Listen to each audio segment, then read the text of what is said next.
Chers amis de la mission solaire d'espoir, bonjour et bienvenue à cette méditation matinale. Nous rendons grâce à Dieu qui nous aide à nous approcher de lui à travers sa parole. Mes chers amis, qu'avez-vous comme amertume dans vos différentes vies? Le Seigneur qui a été avec Naomi n'a pas encore changé. Il demeure le même et il agira certainement pour vous en sortir. Suivons ensemble cette méditation. Au lieu de la paix, j'avais amertume sur amertume. Mais toi, tu as aimé mon âme, la retirant de la fosse de destruction, car tu as jeté tous mes péchés derrière ton dos. Ésaïe 38, verset 17. La méditation de ce jour est titrée Amertume. La Bible relate l'histoire de plusieurs croyants qui ont été éprouvés de l'amertume au cours de leur vie. Elle montre aussi comment Dieu les a guéris. Naomi vit avec son mari et ses deux fils dans le pays d'Israël quand une famine survint. Pour fuir cette difficulté, ils abandonnent leur peuple et leur pays et s'installent en Moab. Voilà que le mari de Naomi meurt là-bas, ainsi que ses deux fils qui, entre-temps, s'étaient mariés avec les habitants de Moab. Elle reste seule dans un pays étranger, privée de tout soutien.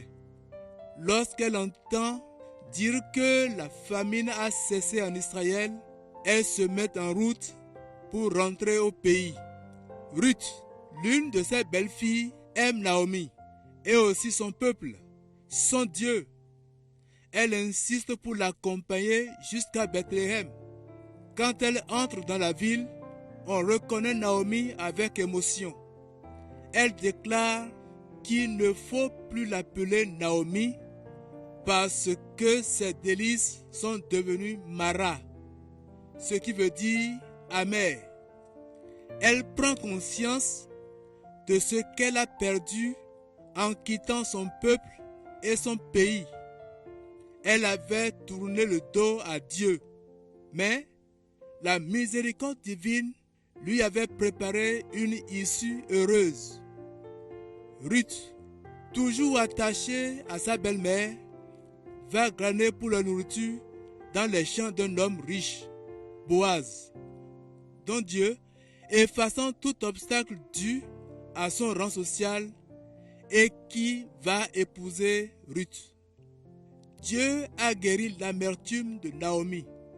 Maintenant consolée, elle deviendra à travers Ruth l'arrière-grand-mère du roi David.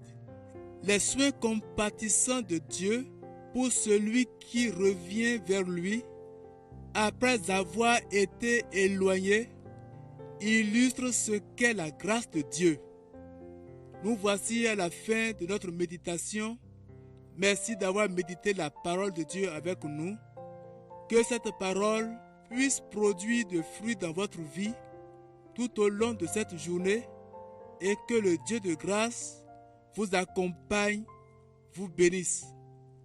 Prions pour tous ceux-là qui ont des situations qui constituent pour eux de l'amertume dans leur vie, afin que le Seigneur intervienne et les délivre.